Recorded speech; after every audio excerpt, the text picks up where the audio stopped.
Всем привет! Меня зовут Алина Федорова, я модель и создатель фитнес-платформы Wispens. Сегодня я вам расскажу о некоторых мифах, которые летают вокруг модельного бизнеса. В первой части этого видеоролика я уже вам рассказала, откуда берутся стереотипы, как они рождаются, их природа, а также развеяла некоторые мифы о моделях. И сегодня я продолжаю эту тему. Для тех ребят, кто не смотрел первую часть, обязательно посмотрите ее, прежде чем смотреть сегодняшнее видео. Ссылку вы можете найти под этим видео в описании. А мы идем дальше. Следующий стереотип о папиках, что наверняка за каждой моделью стоит какой-то папик. Папик — такое слово некрасивое на самом деле, ужасно. Его часто употребляют, но мне его даже противно произносить. В общем, это такие отношения, которые подразумевают тот факт, что мужчина полностью содержит эту девушку. Обычно это мужчина постарше, очень богатый, либо обеспеченный. Нет там такой любви, очевидно, что все люди это воспринимают как такие отношения по расчету. Девушка живет с этим мужчиной, в общем, предоставляет ему свою молодость, красоту, свое тело, а он ее обеспечивает за это. Среди всех моих знакомых моделей, и я тоже в том числе, у всех на самом деле молодые парни, мужчины, там опять-таки это небольшая разница в возрасте, которые много работают, хорошие люди в целом, и очевидно, что брак не по расчету, а по любви. Да, посмотреть даже на модели Victoria's Secret, Эльза Хоск, у нее молодой муж, то есть очевидно, что никакой не папик. А взять ту же Эмили Ратаковски, у которой тоже видно, что просто молодой парень. Кстати, они очень гармонично выглядят. Например, взять ту же модель Рози Хантингтон с Victoria's Secret. Она замужем за Стэтхэмом, актером известным, у них ребенок, и тоже посмотреть на них, видно, что они друг другу ровня. Еще один стереотип: все модели высокомерные. На самом деле это миф, это, знаете, как взять любую другую профессию. Наверняка вы сталкивались и с высокомерными продавцами в магазине, с кассирами, с таксистами, людьми других профессий, которые проявляли к вам агрессию, недоброжелательность и высокомерие. И в модельном бизнесе также люди порой, да, бывают высокомерными, а бывают абсолютно хорошими, добрыми, понимающими людьми, и тоже нельзя судить по внешнему виду человека и по его должности, его сфере деятельности, то, какой он человек внутри. Это может совершенно не соответствовать вашему какому-то представлению, вашему стереотипу. Безусловно, модели — это девушки, которые ценят свою красоту и уделяют внимание, возможно, больше, чем среднестатистический человек, своей внешности, потому что они зарабатывают этим деньги.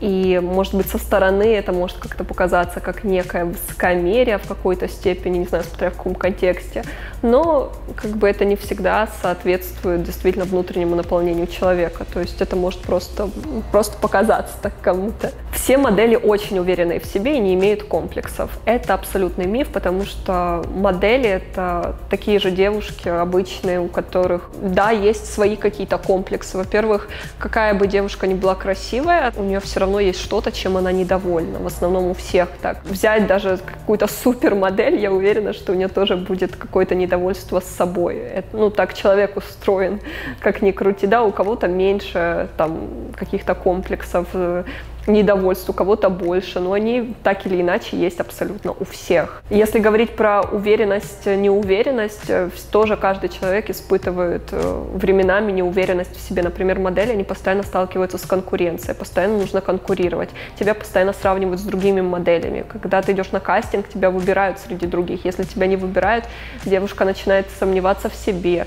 Плюс очень завышена планка, потому что когда ты находишься в окружении огромного количества красивых девушек, планка просто неимоверная какая-то. Тебе нужно быть, можно сказать, лучшей из лучших по каким-то определенным, очень узким параметрам. И это сложно, это давление психологическое. Все модели эскортницы. На самом деле эскорт и проституция — это разные вещи. Эскорт подразумевает собой сопровождение бизнесменов, политиков в каких-то поездках, либо присутствие на каких-то ивентах без предоставления интимных услуг. Проституция — это, мы знаем, что что это такое, да. Так повелось, что для многих эскорт это стало равно проституция, то есть вот как-то это понятие слилось в одно целое, и вот многие приравнивают, то есть модель равно вот эскортница. На самом деле нет, я уже говорила о том, что модель и эта древнейшая профессия не имеют ничего общего между собой. Я не знаю, откуда этот миф на самом деле. Я не отрицаю, что, возможно, среди моделей действительно есть кто-то, кто этим занимается, но среди моих знакомых таких нет. У меня два варианта, почему люди придумывают, навешивают такие ярлыки. Возможно, мужчины, которые мечтают встречаться с моделью, хотят себе жену-модель, но не могут по какой-то причине себе заполучить такую женщину, и, возможно, они тем самым, когда они говорят, что вот все модели эскортницы, поэтому нет, я не буду с такой женщиной, я не буду строить отношения с такой женщиной, потому что все они эскортницы, фу.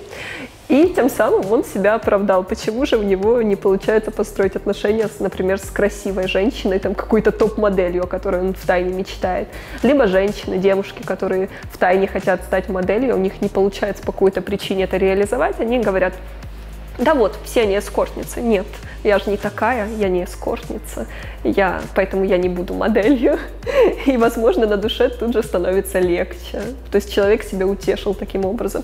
Но на самом деле это так неправильно, это путь в никуда, это, знаете, деградация. Человек, который развивается, он имеет мужество признаться в том, что он хочет, вот, например, быть как она, либо вот он хочет такую женщину, и вот он признается себе в этом и говорит, что мне не хватает каких-то качеств, чтобы получить то, что я хочу. Например, мне не хватает уверенности в себе, раскрепощенности, умения позировать, каких-то навыков, чувствовать себя хорошо перед камерой. Мне не хватает этого для того, чтобы стать моделью, но я хочу быть как она, я хочу научиться, я хочу узнать, как этому научиться, я хочу познакомиться с моделью, хочу больше узнать об этом, и тогда больше ведь шансов, что это получится, нежели когда вы просто унизите других людей, обесценив все, что они делают. Следующий миф, что моделинг — это вовсе не работа. Словно фотографироваться и просто получать за это деньги, мол, за это вообще не должны платить или что-то в этом духе. На самом деле моделинг такая же работа, как и любая другая. То есть это физический труд, это морально порой тяжело, и то есть много различных аспектов, над которыми нужно работать. Это ряд определенных навыков, которыми нужно владеть, как позировать, с какой стороны лучше получаться, куда руку-ногу поставить, когда ты показываешь одежду, какую эмоцию показать, когда ты снимаешься в какой-то рекламе, либо в клипе.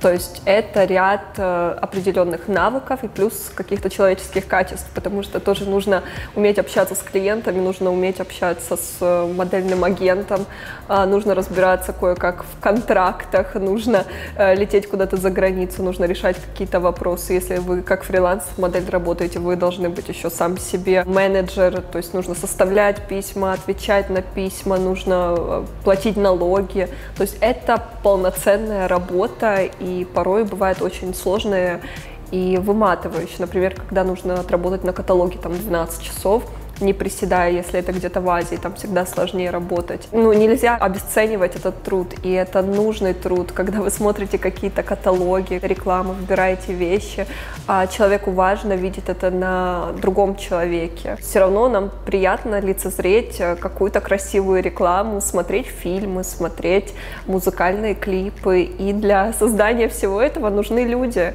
И модели, они тоже, конечно же, нужны. Следующий миф, что модели для того, чтобы оставаться худыми, сидят на наркотиках. Ребят, действительно, люди, которые сидят на наркотиках, они худеют и стремительно худеют. Но дело в том, что одно дело, если бы наркотики, они давали только такой эффект похудения, но помимо этого люди выглядят в целом болезненно. У них не будет хорошей кожи, хороших волос, зубов. То есть все портится. Человек просто выглядит больным и выглядит на самом деле очень страшно. Если вы все модели сидели на наркотиках, то их внешний вид вам бы точно не понравился. Кстати, очень трагическая судьба у модели 70-х Джиа Караджи, которая подсела очень сильно на наркотики, и в итоге она умерла от СПИДа. И то, как она выглядела, какая она была красивая, очень похожа на Синди Кроуфорд, и какая она стала, это просто ужас, это печально. Конечно, действительно, среди моделей наверняка есть девушки, которые употребляют наркотики, так же, как и другие девушки и парни, которые не работают в этой сфере, сфере тоже иногда употребляют наркотики, поэтому